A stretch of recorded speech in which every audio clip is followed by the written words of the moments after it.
Bonjour. Bonjour Laurent. Vous êtes une salariée de la CEPAM qu'on vient de quitter il y a quelques instants. Vous élevez ici, chez vous, votre petit garçon de 12 ans. Et vous savez ce que c'est, vous, la solidarité familiale. Votre papa est là avec nous aujourd'hui. En quoi il vous a aidé, tout simplement?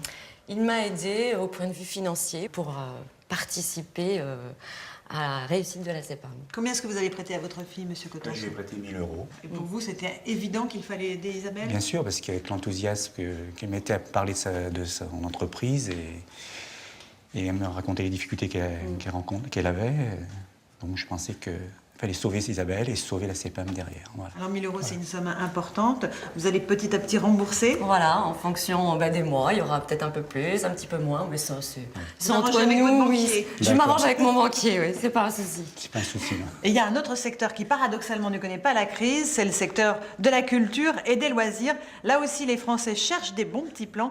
Regardez ce reportage de Juliette Duquesne et Eric Delpech. On va chercher la ligne. Allez. Nicole et Bernard offrent pour la 2e fois des vacances au ski à leurs 3 petites filles.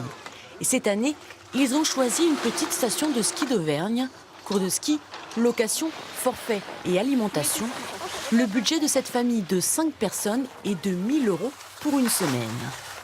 On peut diviser par 2 pratiquement pour les grandes, par rapport aux grandes stations et même les très grandes, peut-être plus encore.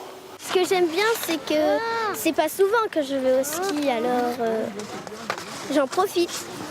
Cet hiver, Superbès a d'ailleurs vu sa fréquentation augmenter de 35%, et notamment en dehors des vacances scolaires, car les tarifs sont encore plus bas. Papy va finir, tu veux que papy finisse? Mais pour ne pas dépasser le budget, cette famille et leurs amis ont aussi décidé de limiter les dépenses sur place. Cette année, nous avons fait pas mal de plats préparés qu'on avait congelés avant. Et au niveau nourriture, on n'en a pratiquement rien acheté. On a des revenus modestes, donc on vit modestement. Et la crise accentue un peu cette modestie, je dirais. Mais je préfère venir en vacances avec les petits-enfants plutôt que d'avoir une voiture un peu rutilante ou neuve. Voilà. C'est pas, voilà, chacun ses choix.